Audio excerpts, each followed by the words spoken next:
Isang mapagpalang umaga sa inyong lahat.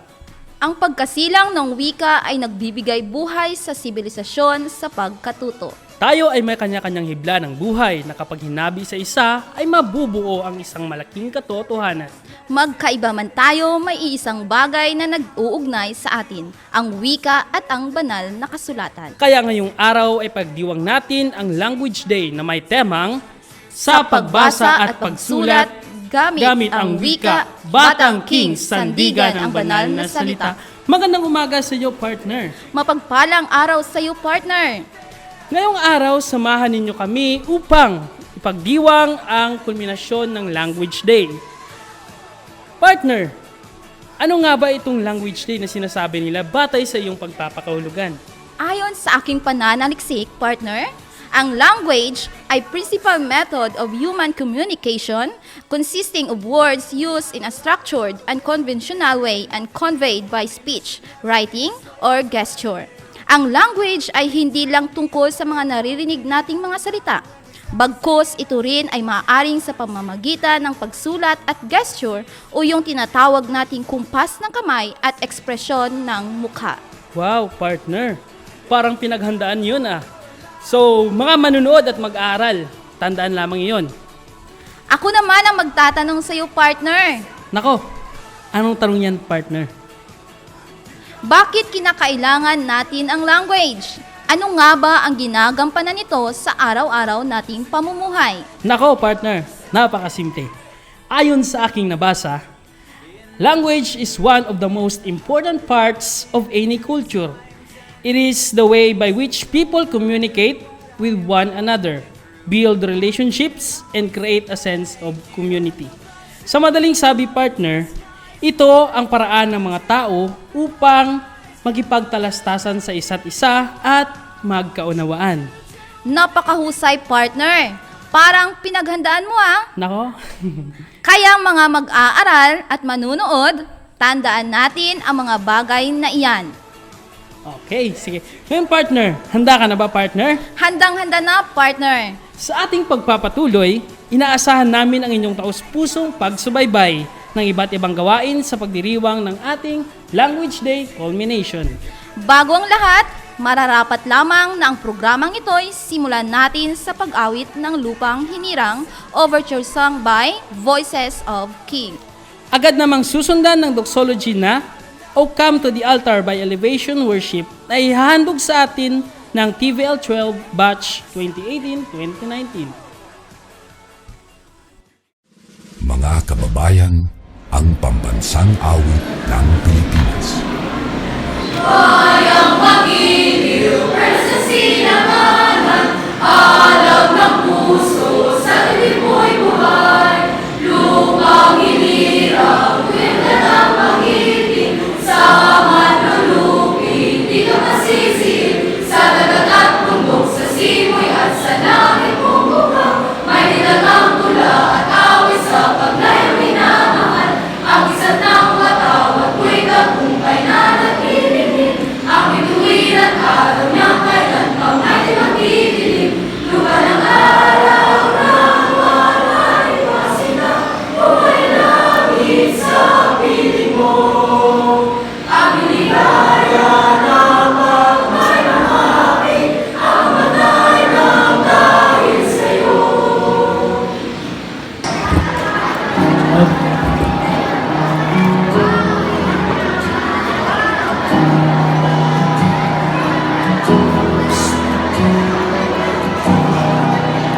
I hurting broken thing, overwhelmed by the weight of sin.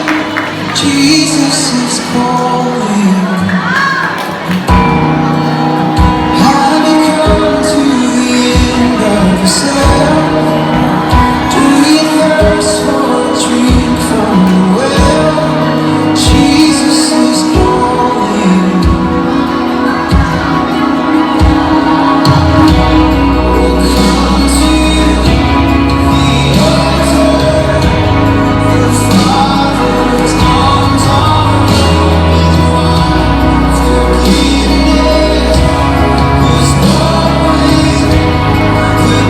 Precious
lalo tayong maliwanagan sa umagang palatuntunan, malugod kong inanyayahan si Binibining Kiara Mylene Isdalungdong, isang guro sa Ingles para sa pambungad na salita. To our dear parents, students, KCI faculty and staff, good morning. We are eagerly awaiting for this day to come because today is our Language and Book Month Culmination Day. With the theme, sa pagbasa at pagsulat gamit ang wika, Batang Kings, Sandigan, ang banal na salita. Language is a vital part of human connection. It has been the medium of instructions in all levels of education. It was and is the key to effective communication, both oral and written.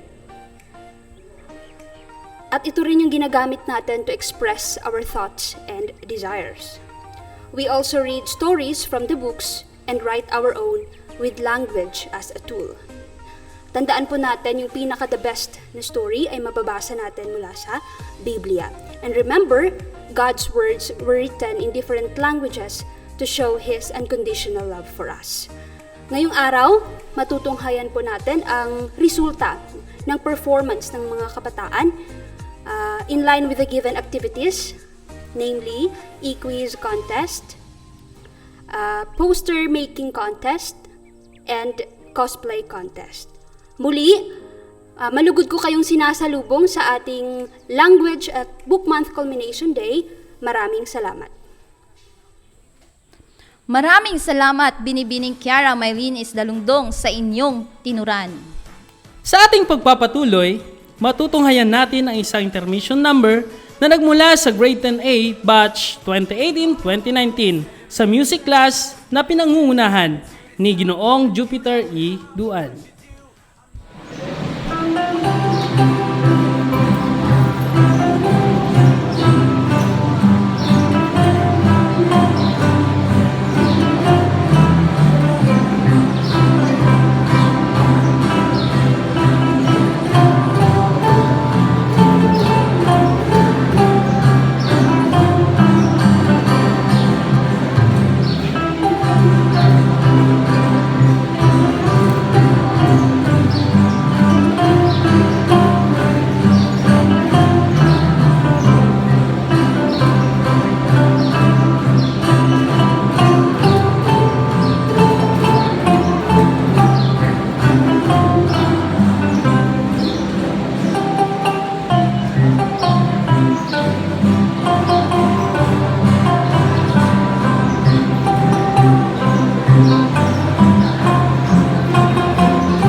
Maraming salamat sa napakaganda at napakahusay na performance na ipinakita sa atin ng Grade 10A Student Batch 2018-2019 na pinangungunahan ni Ginoong Jupiter E. Duan. Sir? Sa ating pagpapatuloy, tunghayan naman natin ang unang bahagi ng e-quiz na isinagawa noong Enero 13, 2022. Ang gawain na ito ay pinangunahan ng mga guro at ang mga kalahok sa iba't ibang baitang mula grade 7 hanggang college. Ang ating makikita ay recorded video lamang sa mga ganap noong tagisan ng talino.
Sa puntong ito, panoorin naman natin ang isang intermission number na Timog Cotabato, Instrument Rendition, na inihahandog sa atin ng Grade 10B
Maraming salamat, Grade 10B. Sa ating pagpapatuloy, tunghayan naman natin ang ikalawang bahagi ng e-quiz.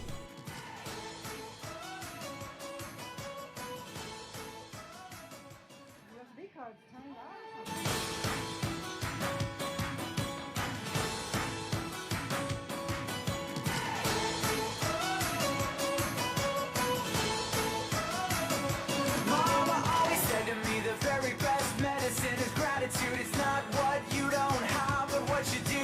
I must admit that I forget that life's a gift.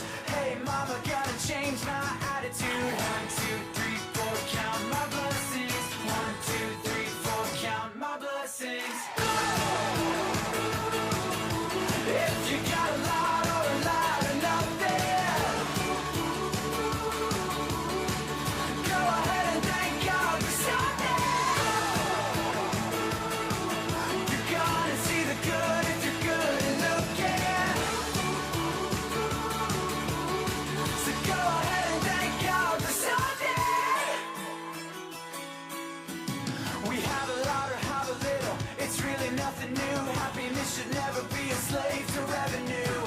We gotta break down, need a way out, living unbound. When we stop singing Avenue 2.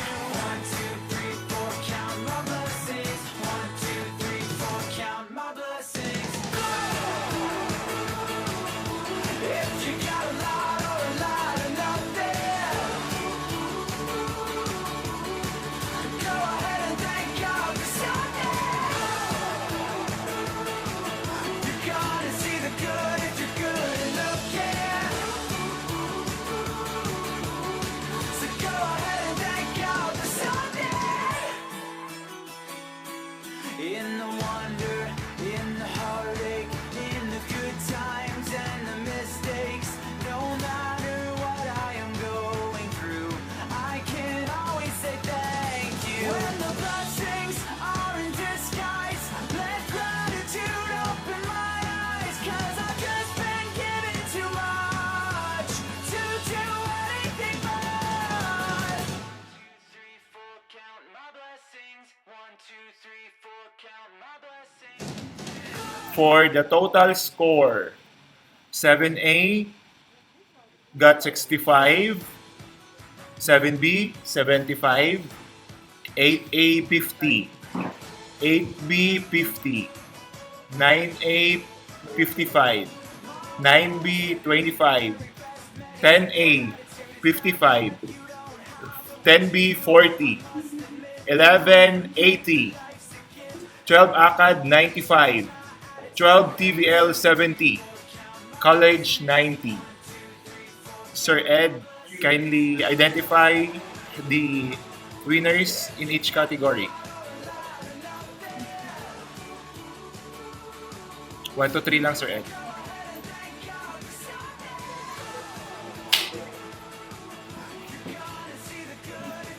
Okay. Results for the category A from 7A to 9B. First placer is 7B with 75 scores.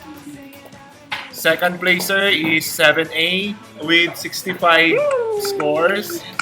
And third placers 9A with 55 scores. For the category B, the first placer is 12 ACAD with 95 scores. Second placer is College with 90 points. And third placer is from grade 11 with 80 points. So congratulations, winners! Taos-puso kaming nagpapasalamat sa mga mag-aaral na nakilahok sa tagisan ng talino at sa mga guro na nagbibigay gabay sa naturang gawain. Sa pagkakataong ito, ating tawagin at pakinggan ang tagapangulo ng programa sa Language Day na siyang nagbibigay ng mensahe na si Binibining Lea S. Farparan. Sa kabanata 7 ng nobelang El Filibusterismo, natuklasan ni Basilio ang tunay na pagkatao ni Simon. At sa kanilang pag-uusap, mariin niyang sinabi kay Basilio, "Ay, ang mga kabataan ay salat sa karanasan at mapangarapin, laging sumusunod sa lipad ng paru-paro at halimuyak ng bulaklak. Ang ating pagdiriwang ay may temang, sa pagbasa at pagsulat gamit ang wika, batangking sandigan ang banal na salita." Balikan natin ang sinabi ni Simon at ipagpalagay natin kayo nga si Basilio. Bilang isang kabataan at mag-aaral ng King's College of Isulan, sa inyong mga binabasa at isinusulat, kung hindi man payak, nakahulugan ng pagbasa at pagsulat sa mga pinupost ng ilan sa social media, sapagkat isang paraan din ito ng pagbasa at pagsulat. Lagi na lang ba kayong sumusunod sa lipad ng paru-paro at halimuyak ng bulaklak? Sa madaling salita, naging batayan ba ng inyong pagbasa at pagsulat ang mga temang tanggap lamang ng lipunan sa kasalukuyan, kahit di na ito ang katotohanan? Laging isipin ninuman na may malaking impluwensya sa sarili at sa iba ang anumang binabasa at isinusulat natin. Mga mensaheng tinatanggap ng sarili at inihahatid natin sa iba. Isang mahalagang paalaala mula sa ating tema na kahit sa anumang paraan, uri at estilo ng pagbasa at pagsulat, gamit ang anumang wika, lagi dapat natin itong ibatay sa katotohanan na sinasabi ng banal na kasulatan. Sapagkat ang katotohanan sinasabi sa salita ng Panginoon, kailanman ay hindi matitinag at magbabago. Bilang pagwawakas, alalahanin ang sinasabi ni Haring David sa aklat ng mga awit, Kabanata 11, Talata 14. Naway ang mga salita ko at kaisipan, kaluguran mo, Yahweh, manunubos ko at kandungan. Maraming salamat sa napakagandang mensahe na ibinahagi sa atin ni Binibining Leia S. Farparan. Sa ating pagpapatuloy, matutunghayan natin ang isang madulang sabayang pagbigkas na ihahandog sa atin ng Grade 12 ACAD Batch 2018-2019.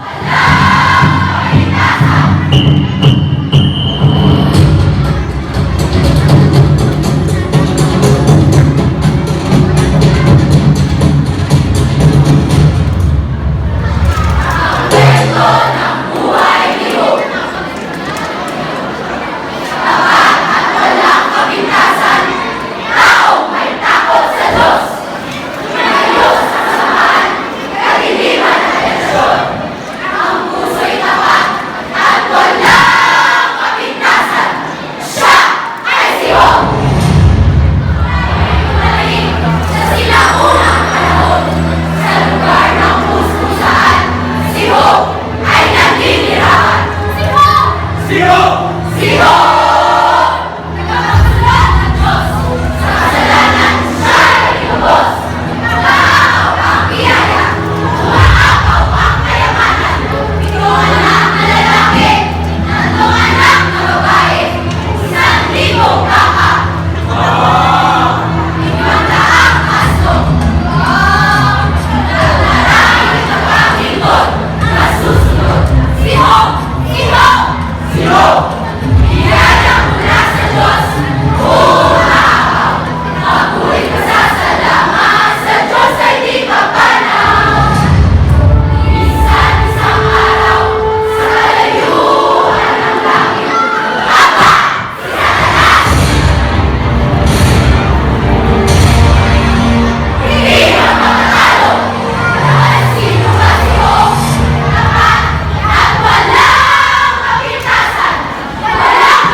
salamat, Grade 12 ACAD Batch 2018-2019.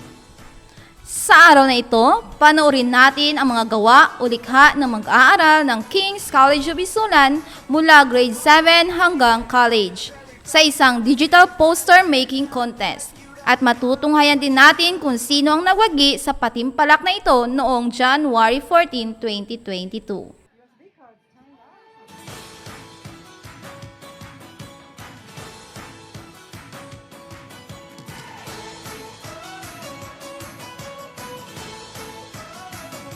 Mama always said to me the very best medicine is gratitude. It's not what you don't have, but what you do.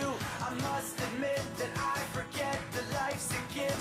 Hey, mama, gotta change my attitude. 1, 2, 3, 4, count my blessings. 1, 2, 3, 4, count my blessings. If you got a lot or a lot enough there, go ahead and thank God for something. You're gonna see the good if you're good and looking. So go ahead and thank God for something. We have a lot or have a little, it's really nothing new. Happiness should never be a slave to revenue. We gotta break down, need a way out, living unbound. When we stop singing Avenue 2, 1, 2, 3, 4, count my blessings. 1, 2, 3, 4, count my blessings. If you got a lot or a lot enough there, go ahead and thank God for something. You're gonna see the good if you're good and looking. So go ahead and thank God for something. In the wonder, in the heartache, in the good times.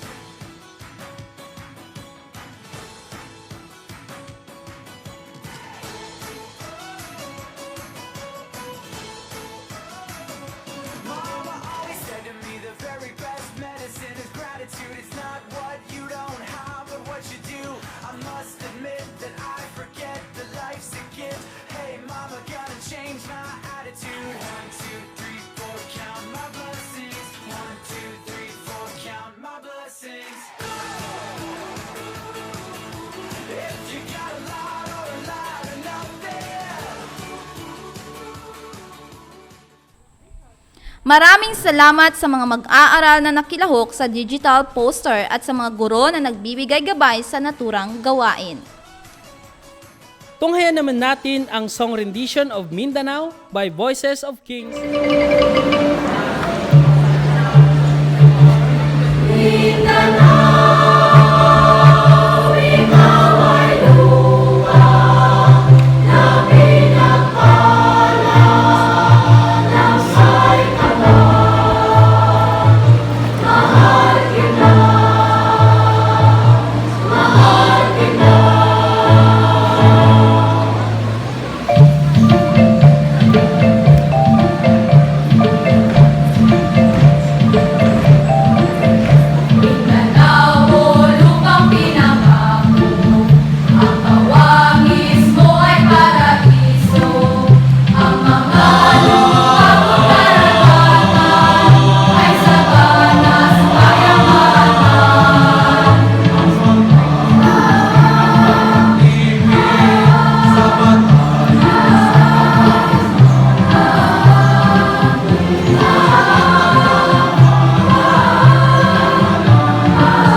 Voices of Kings.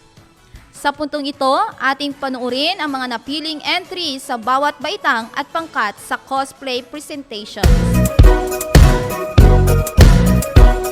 Tong tong tong tong, magitong-itong alimango sa dagat. Malaki at masarap, mahirap, mahuli, sapagkat nangangagat. Tong tong tong tong, magitong-itong alimango sa dagat.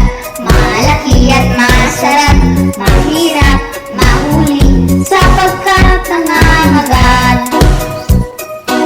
Tong tong tong tong, magitong-itong alimango sa dagat. Malaki at masarap. Ay, tanghaling tapat na pala. Napakasarap ang tulog ko. Oh, nandyan pala kayo.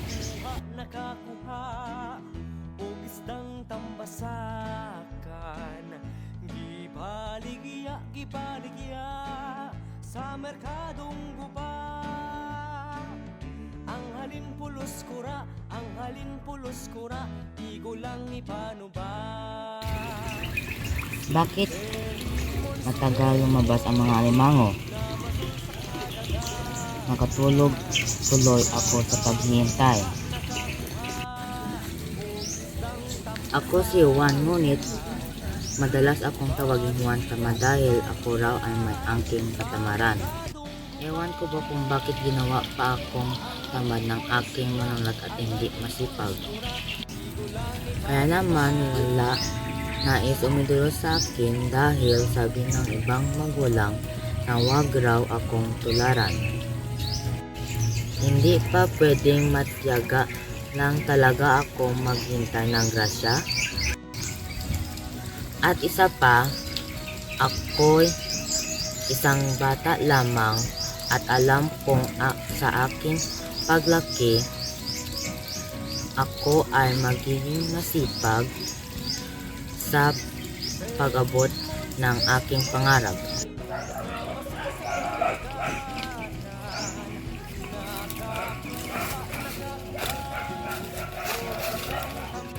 Ay, matutulog na lang ako ulit at baka nauna umuwi ang mga alimango. Tong tong tong tong, magitong-itong alimango sa dagat. Malaki at masarap, mahirap, mahuli, sapagkat nangangagat. One of the best-known Maranao epic literature is Indarapatra and Sulaiman. Raja Indarapatra is an ancestor of Bantugan, a renowned epic hero from the Maranao epic Darangen, based on the Ramayana.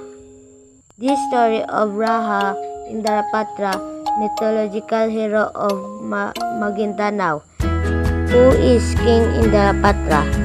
King Indarapatra, the leader of the tribe. He is brave and a wise king. He is knowledgeable and skillful in hunting, farming, weaving, blacksmithing, healing, fishing, and herding. He can fly and he possesses outstanding leadership qualities.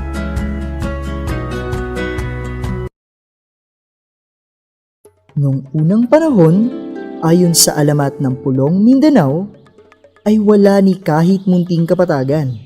Pawang kabundukan ang tinatahanan ng maraming taong dooy namumuhay. Maligaya sila sapagkat sagana sa likas na yaman. Subalit ang lagim ay biglang dumating sa kanilang bundok na dati payapa. 4 na halimaw ang dooy nanalot. Ako si Prinsipe Sulaiman, ang matapang na mandirigma na ipinadala ng aking mahal na kapatid na si Haring Indalapatra upang sagipin at wakasan ang lagim na idulot ng mga halimaw na sila Kurita, Tarabusaw at pa sa aming lupain. Papaslangin ko ang sinumang halimaw na hadlang sa aking gamit, ang aking matulis na espada at matalas na mata at pandinig. Uubusin ko sila lahat.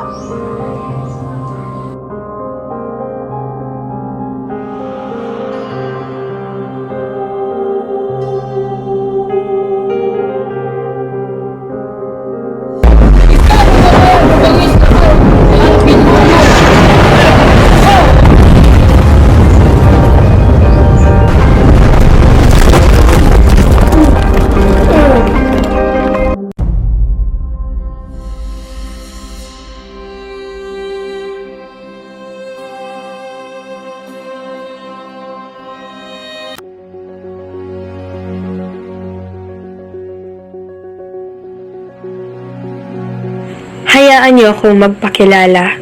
Ako si Prinsesa Floresca, ang kabiyak ni Duque Briseo at ina ni Florante. Mahirap ang pagpapalaki kay Florante. Kinakailangan namin ni Briseo na palakihin siya ng tama. Sinigurado namin na hindi siya lalaki sa layaw. Mayaman man kamit lahat-lahat, tinuruan namin siyang tumayo sa kanyang sariling paa.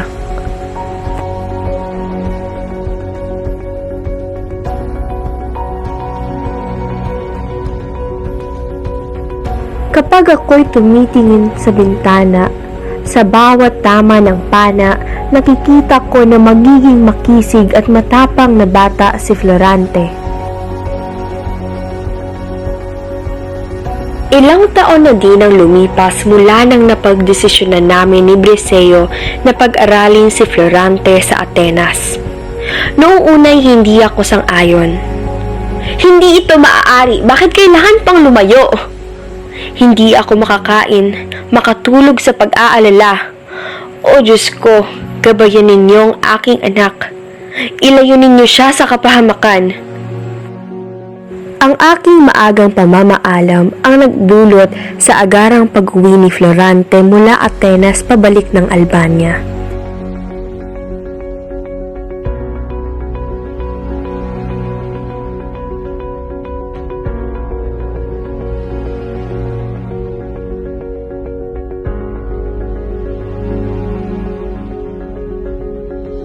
Ako si Ayesha Don Pelaez, gumaganap bilang Prinsesa Floresca.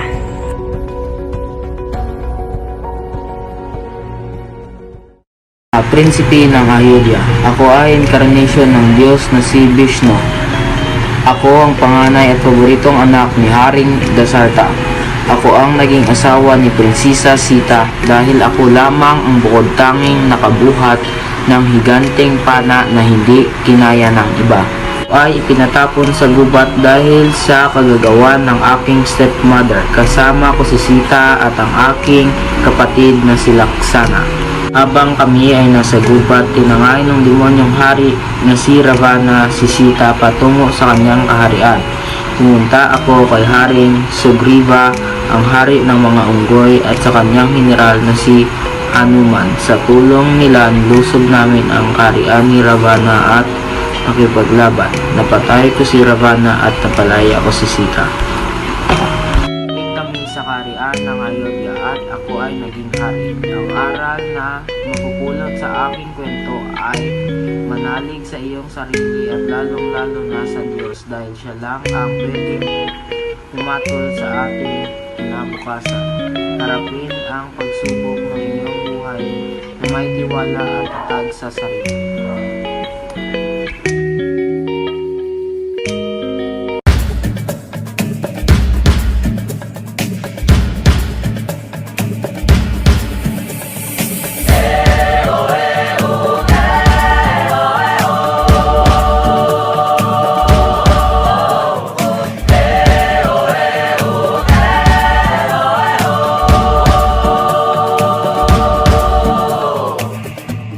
Si Bernardo Carpio ay anak ng mag-asawang naninirahan sa paanan ng bundok ng San Mateo, Rizal. Ang kanyang mga magulang ay mahirap lamang, subalit sila ay mabait, masipag, matulungin at makadiyos. Kaya, biniyayaan sila ni Bathala ng sanggol na may pambihirang lakas at kisig.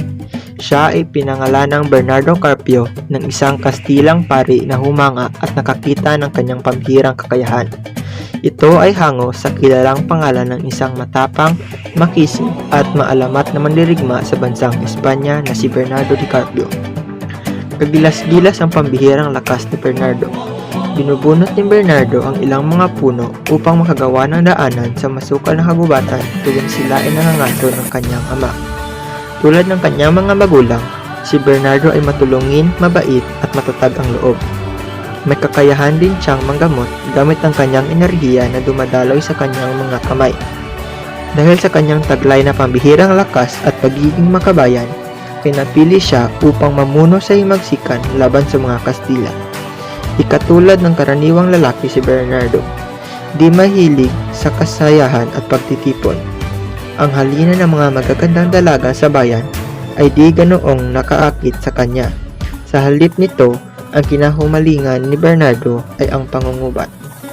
Dahil sa taglay na pambihirang lakas ni Bernardo, napag-isipan ng mga Kastila na gumawa ng paraan upang matalo nila si Bernardo. Nakipagsundo ang mga ito sa isang engkanto upang matalo si Bernardo. Inanyayahan nila si Bernardo sa isang pagpupulong upang mahinto ang himagsikan, ngunit lingid sa kalaman ni Bernardo, ito ikapapahamak niya. Tumungo si Bernardo sa paanan ng bundok sa gitna ng dalawang malalaking bato. Lingid sa kaalaman niya ay naroon din ang engkantong kasabwat ng mga Kastila. Naipid si Bernardo sa dalawang nag-uumpugang bato at gamit ang kanyang lakas, pinigil niya ito upang maiwasan ang pagguho. Ayon sa alamat, magpasa hanggang ngayon naroon pa rin si Bernardo at pinipigil ang pagguho. Minsan siya umano ang sanhi ng mga lindol sa kabundukan ng San Mateo dahil sa kagustuhan nitong makawala.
Si Padre Damaso Verdolagas o mas kilala sa tawag ni Padre Damaso ay isa sa mga prominenteng tauhan sa nobelang Dolimitangere ni Jose Rizal. Siya ay inalalarawan bilang kaaway ni Don Rafael Ibarra. Nabuntis niya si Doña Pia Alba at siya ay naging biolohikal na ama ni Maria Clara. Ito yung napili kong susuotin dahil sa tingin ko ito ang akma para sa gagampanan kong karakter na si Padre Damaso. Meron akong robe, sandal, brown hood, tali, at Biblia dahil ito ang suot at mga gamit ng pare inong araw at akma ito sa karakter na inilalarawan ko.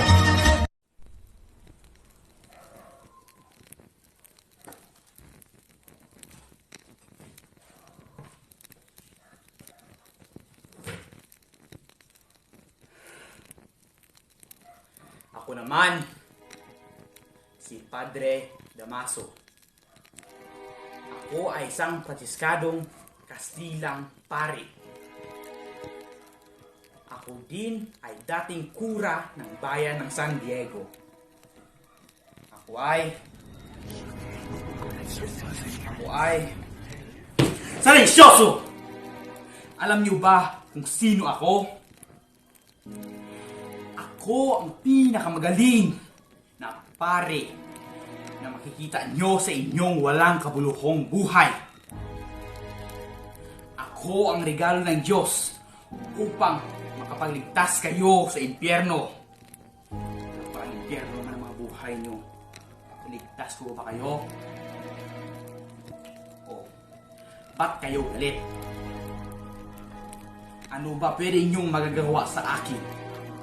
Na merong akong kapangyarihan at impluwensya sa inyong lugar.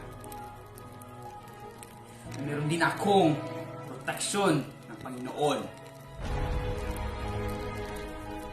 Kumpara sa akin, kayong lahat parang daga, parang aso na hindi alam kung sinong amo nila. Ngunit, isa ako kilala ng Pilipina na kagaya ko. Itaglay ng kagandahan at kagalingan. galing sa akin. Subalit may isang Indio na hindi alam kung nasaan ang kanyang pwesto at kung saan siyang galing lugar. Mga Indio na walang pananampalataya sa Panginoon. Alam niyo ba, pinaparusa na kayo? Pinamatay. Lahat mga maling gawi.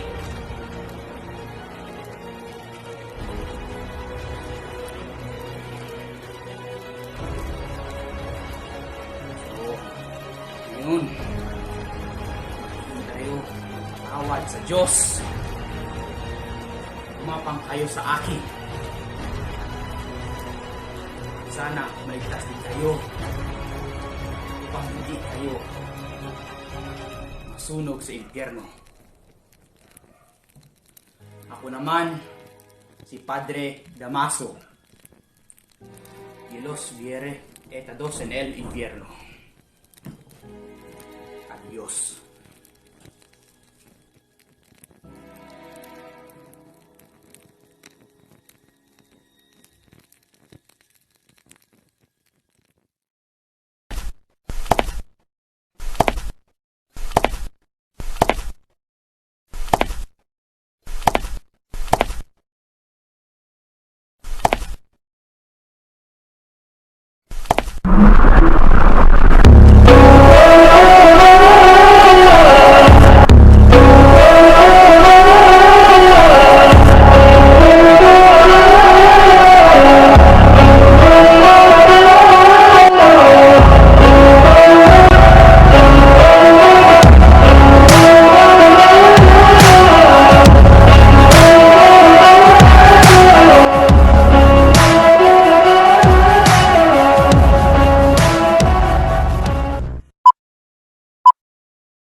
Magandang araw mga kababayan.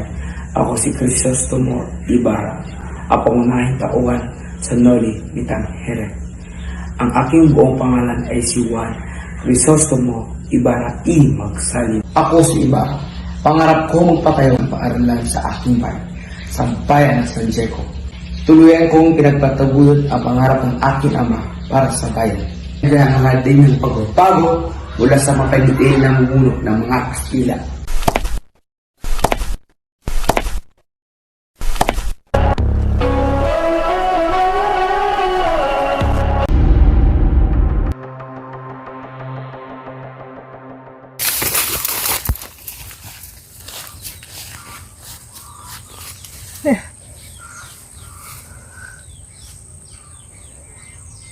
Hey, what are you doing here? And where are you? Going to tell me? Oh, you're here to know me. Well, let me introduce myself to you. Hi, my name is Artemis, the goddess of hunt, wild animals, chastity, and childbirth. You don't believe me because of what I'm wearing? Oh.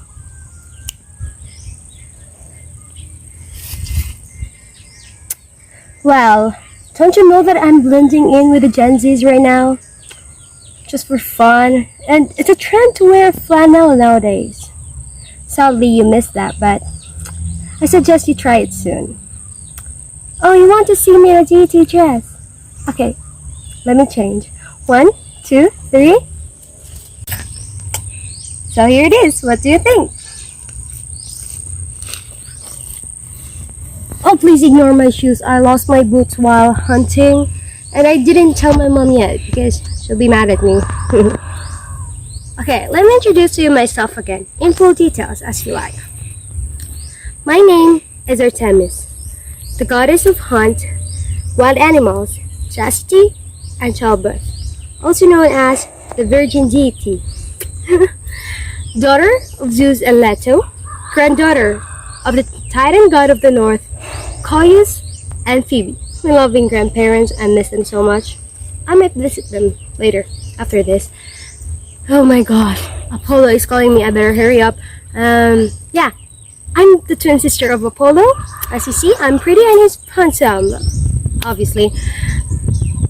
funny part is, of me and my brother, I'm gonna share it to you before I go because I don't want you to miss that story of us.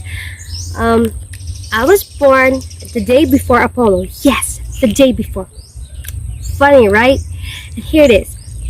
I even helped my mom give birth to Apollo, which made me the goddess of childbirth. Oh my gosh, Apollo is really calling me right now, so I have to go. I hope you enjoy the time knowing me, and nice to meet you. Bye, I have to go now. Bye.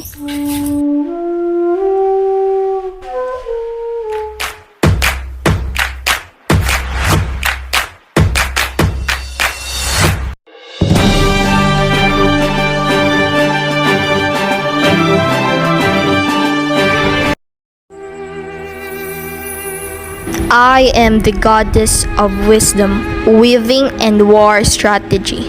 She is known most specifically for her strategic skill in warfare and is often portrayed as companion of heroes and is the patron of heroic endeavor. And I am Athena. I was born from Zeus' skull, split by an axe by Hephaestus. Did I mention the fact that I'm my father's favorite child? Of course I am. I am the wisest. And unlike my brother Ares, I win the battles I fight. See my shield? Look closely and you will see the head of the Gorgon, Medusa. Hair of snakes and eyes that turned others to stone. Perhaps she thought she was powerful, yet here she rests, forever in my grasp. A true female warrior defeated her. I later helped my half-brother, Perseus, behead her. But that's a story for another day. Have you heard about the Trojan War? Aphrodite bribed Paris to name her the fairest of Hera, herself, and I. She promised him the hand of the most beautiful mortal woman in the world, Helen, a princess of Sparta. Sparta has nothing to do with it, no matter what anyone says. And yes, one of the bloodiest wars in history was fought over a girl. I am Athena, the warrior goddess, and I fear no one and nothing. See you in the next war. Sa yugtong ito, isang pang-aliw na pagtatanghal ang ating masasaksihan na nagkamit ng unang gantimpala sa paligsahan ng katutubong sayaw noong buwan ng wika 2019.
Ako si Laura, ang minamahal ng lubos ni Florante, anak ni Haring Linceo ng Albania.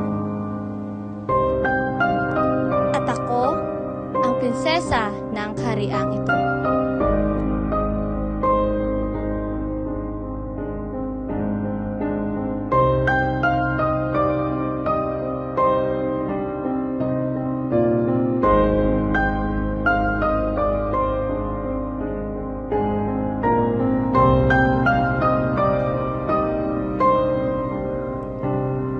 Ako ang nagmamay-ari ng kagandahang lubos na ipinuri ni Florante, na nagdulot sa kanya na umibig sa akin sa unang pagkakakita pa lamang.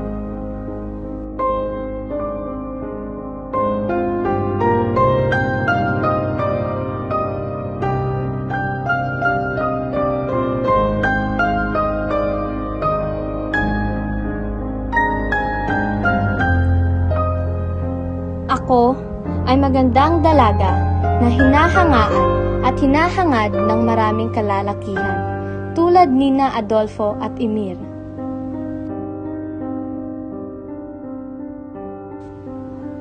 Ngunit, kay Florante lamang ang aking pag-ibig.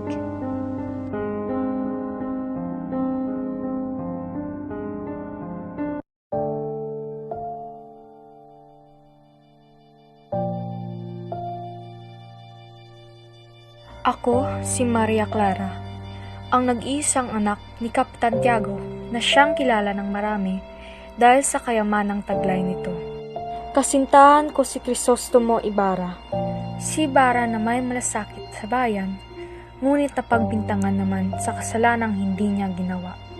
O Crisostomo Ibarra, mahal ko, labis akong natatakot at nababahala para sa iyo, lalo na nang maging ekskomunikado ka. Labis akong nalungkot, mahal. Hindi mapakali kakaisip sa kung ano ba ang maaring mangyari sa iyo. Nais akong ipakasal kay Alfonso Linares de Espadana, siya na hindi ko naman mahal. Ikaw lang, Crisostomo, ang mahal ko. Wala akong balak magpakasal sa kahit kanino kung hindi naman si Ibarra ito. Akala ko'y sira na talaga ang mundo ko.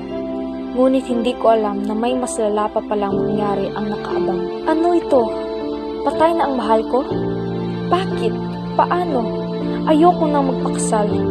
Mas gugustuhin ko nilang mamatay kung wala na rin pala siya. Patawarin mo ako kung nainip ako sa ko. Patawarin mo ako kung naging mahina din ako. Patawad sa hindi paglaban. Mahal, palayain mo sana iyong sarili sa pag-ibig kong taksil. Paalam, mahal ko. Patawarin mo ako sa lahat ng ginawa.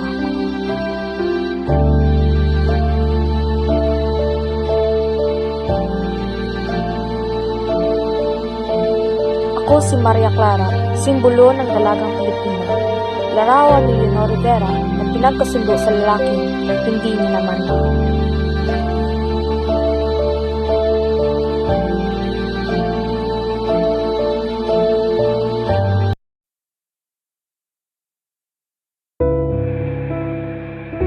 Ako si Huli, anak ni Cabezang Pales, apo ni Tandang Selo, at kasintahan ni Basilio. Bukod sa taglay kong kagandahan, ay larawan rin ako ng isang Pilipinang makadiyos, matiisin, mapagmalasakit, at mapagmahal.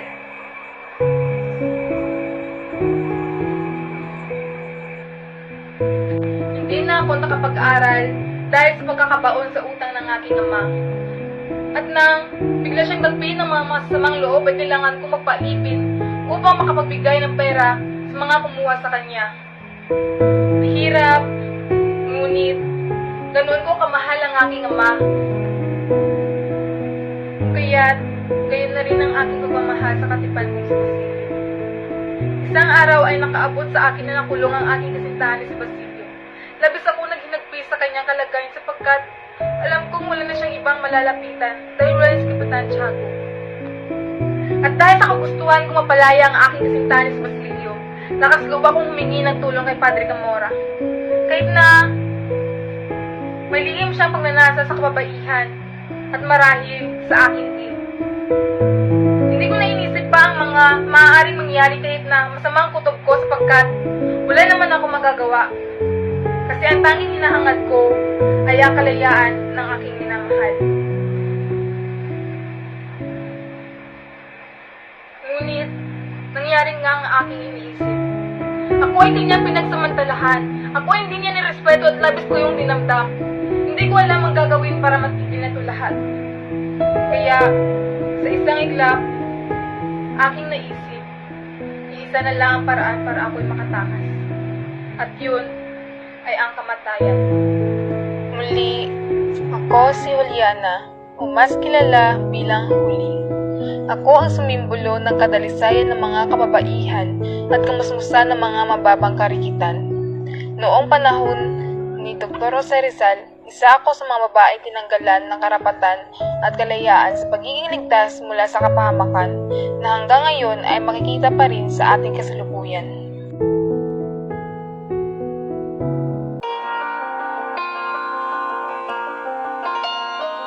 Ang katangian ni Doña Victorina ay mainisin, puno ng pagkukunwari at kasinungalingan, mapang-alipusta, inggitera, may pansariling interes at mapagmahal na asawa.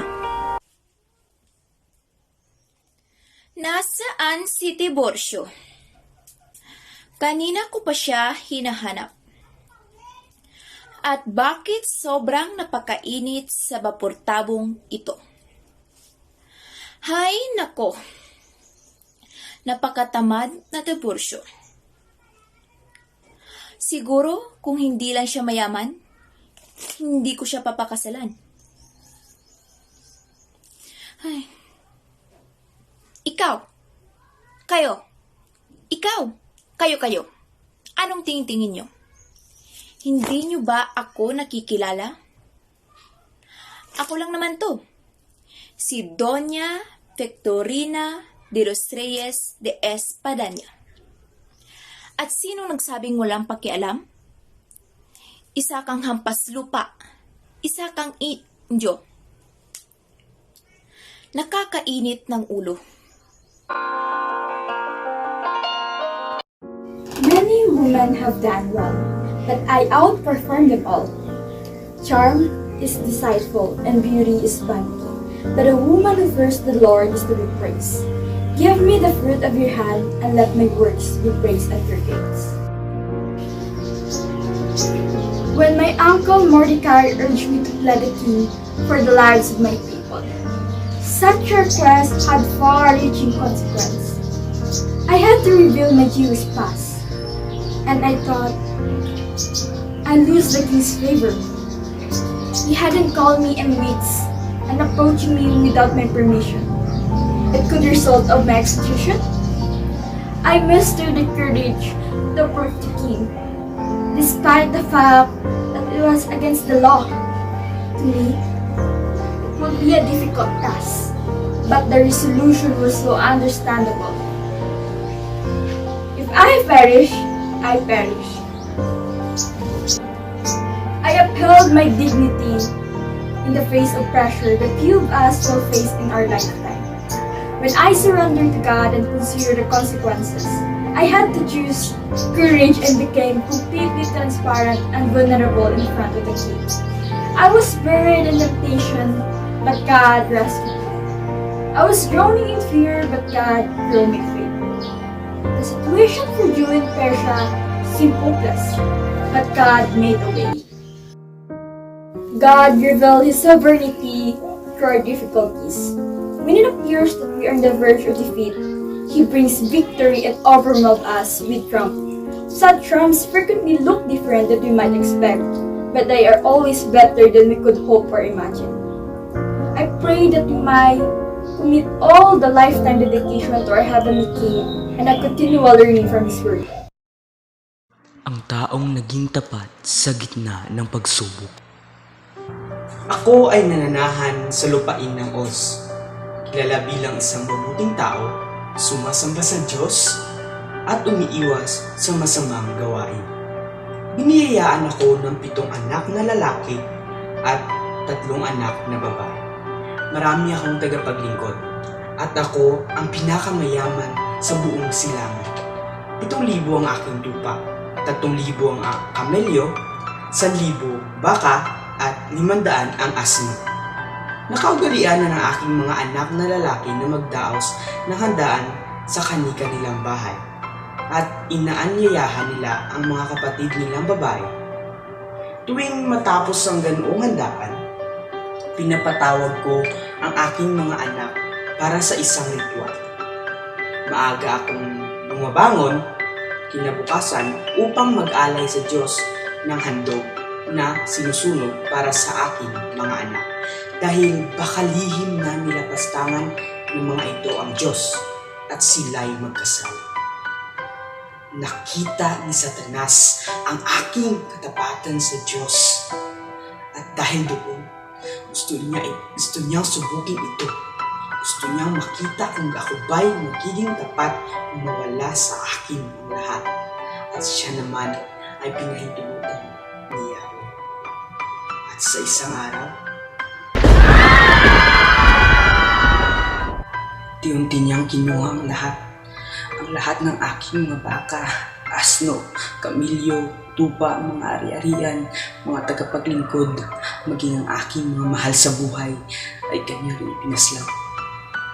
Ngunit sa kabila ng lahat na nangyari sa akin, ako'y patuloy na puri pa rin sa Diyos, sapagkat ibad akong lumabas sa sinapupunan ng aking ina, at din akong babalik sa lupa.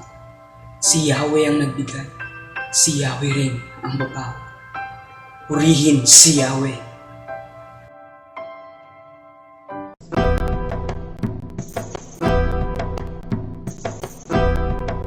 I am King Solomon, the son of David. After my father's death, I became a king. And the Lord appeared in my dream and told me to ask anything for I wanted. I did not ask for a selfish thing, but instead, I asked for wisdom. I could be a good king for the people. And so, God granted my wish. I judged many cases, such as the time 2 women claimed that they were the mother of the baby. And I said, I would cut the baby in 2 so each woman could have a share. To save the baby, the real woman said that the other woman could have the baby. By this, I knew who really the mother was. This type of judgment and the great proverbs that I wrote made me for myself.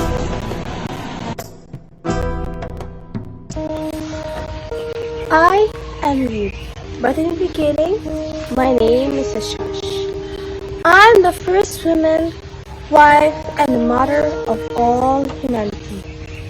Through Adam's fruit, God made into a woman and brought her to man. Adam and I live in a paradise full of flowers, trees, fruits, herbs, and vegetables to eat. God made me to have a helper fit to Adam and to help him to take care of the animals in the Garden of Eden.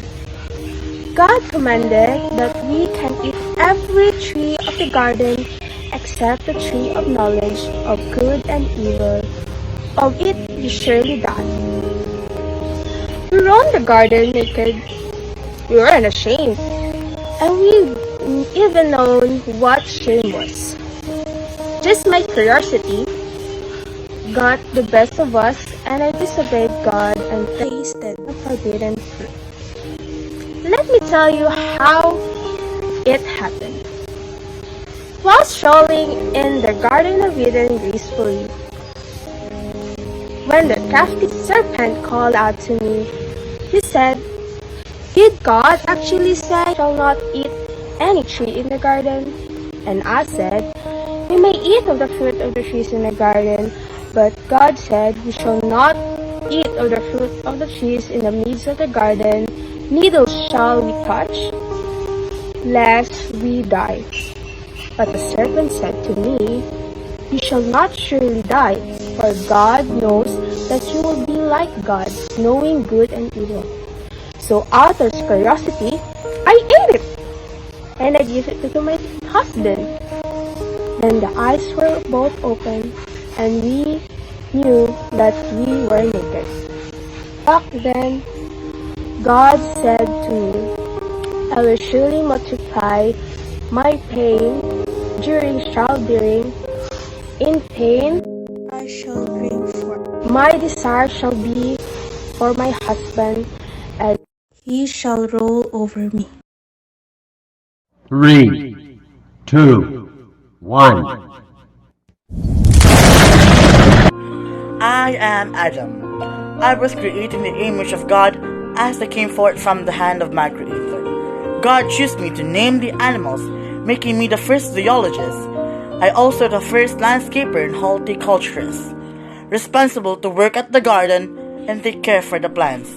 I was the first man, the father of all humankind. My nature was pure. I didn't even have a tendency to sin. I was pure in heart, as mentioned earlier. I am created in the image of God. I and Eve were naked but not ashamed. However, it was possible for me to sin because I have a free will. I was free to choose to obey God or disobey Him. God formed a wife for me because He knew that I needed a wife. So He caused a deep sleep to come up to me. While I'm sleeping, God took a rib of my side and with all it formed a wife for me. I named her Eve, which means mother of all living. I and Eve were happily in the Garden of Eden and perhaps live in this way for some times. One thing that we especially enjoyed was the wonderful fellowship we had with God. Our Creator, in the cool of the evening, God would come and visit us. I was sinless then until one day a terrible thing happened. Satan, in the form of a serpent, entered the garden and began talking with Eve. Satan's plans to deceive Eve had been successful.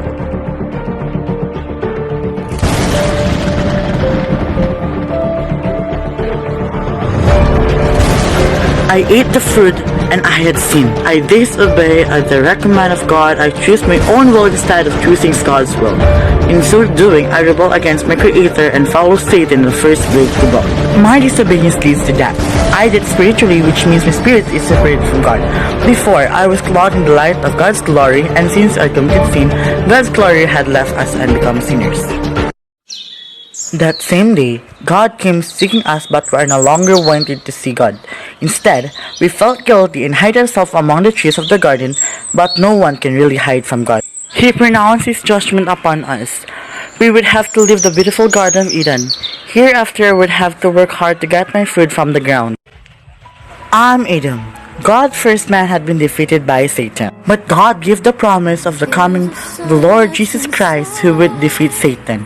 And His plan is one day He would send His only begotten Son into the world to die for man's sin. By His death on the cross, the Lord Jesus would make it possible for man to forgive it on his sin and to come back into fellowship with God. I am Adam. I was created in the image of God. As I came forth from the hand of my Creator, God chose me to name the animals, making me the first zoologist. I was also the first landscaper and horticulturist, responsible to work for the garden and care for the plants. I was the first man and the father of all humankind. My nature was pure. I did not even have a tendency to sin. I was pure in heart, as mentioned earlier. I am created in the image of God. I and Eve were naked, but not ashamed. However, it was possible for me to sin because I had a free will. I was free to choose to obey God or disobey Him. God formed a wife for me because He knew that I needed a wife. So He caused a deep sleep to come upon me. While I am asleep, God took a rib on my side and with it formed a wife for me. I named her Eve, which means mother of all living. I and Eve were happy in the Garden of Eden. And perhaps I lived this way for some times. One thing that we especially enjoyed was the wonderful fellowship we had with God, our Creator. In the cool of the evening, God would come and visit with us. I was sinless then until one day, a terrible thing happened. Satan, in the form of a serpent, entered the garden and began talking with Eve. Satan's plan to deceive Eve had been successful. I ate the fruit, and I had sinned. I disobeyed the direct command of God. I chose my own will instead of choosing God's will. In so doing, I rebelled against my Creator and followed Satan, the first great rebel. My disobedience leads to death. I died spiritually, which means my spirit is separated from God. Before, I was clothed with the light of God's glory, and since I committed sin, God's glory had left us. We became sinners. The same day, God came seeking us, but we are no longer wanted to see God. Instead, we felt guilty and hid ourselves among the trees and withered clothes of the garden. But no one can really hide from God. He pronounced His judgments against us. We would have to leave the beautiful garden of Eden. Hereafter, I would have to work hard to get the food from the ground. I, Adam, God's first man, had been defeated by Satan. But God gives the promise of the coming of the Lord Jesus Christ, who would defeat Satan, and His plan is, one day He would send His only begotten Son into the world to die for man's sin. By His death on the cross, the Lord Jesus would make it possible for man to be forgiven of his sin and to come back into fellowship with God. Maraming salamat sa mga mag-aaral na nakilahok sa cosplay presentations at sa mga guro na nagbibigay gabay sa naturang gawain. Partner, napakinggan mo na ba ang SK March dito sa Paralan na itinugtog ng KCIan? Wala pa, partner. Kung gayon, sabay-sabay nating tunghayan ang SK March rendition ng Grade 10B, Batch 2019-2020.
Maraming salamat, Grade 10B.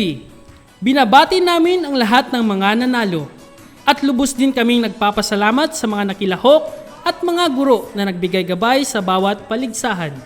Ang pagpapahalaga sa ating wika at banal na kasulatan ay hindi dapat lamang ipinapakita sa loob ng paaralan. Ipagpatuloy natin ang ating pagmamahal at paggamit nito sa ating pang-araw-araw na buhay sa loob at labas ng ating tahanan. Kami ang inyong nakasama sa palatuntunang ito. Ako si Justin Dex G. Guzman. At ako naman si Resame G. Soriano. Na nagpapaalala na mag-ingat at pagpalain nawa tayo ng Panginoon. Manalangin tayo. Panginoon, kami ay lubos na nagpapasalamat sa araw na ito sa pagbigay gabay ng bawat gawain na aming isinagawa. Nagpapasalamat din po kami sa mga biyayang aming natanggap. Kami po ay nananalangin ng kaligtasan araw-araw Gabayan niyo po kami, Panginoon. Lahat ng ito ay aming dinadalangin sa pangalan ni Jesus. Amen. Wisdom of God, we would by thee be taught. Control our minds, direct our every thought. Knowledge alone life's problems cannot meet. We learn to live while sitting at thy feet. Unfailing love, we are so called in heart. To us the passion for the lost impart. Give us thy vision of the need of man. All learning will be used in service then. Great King of Kings, this campus all is thine. Make by the presence of this place a shrine. Thee may we meet within the classroom walls. Go forth to serve thee from this hallowed hall.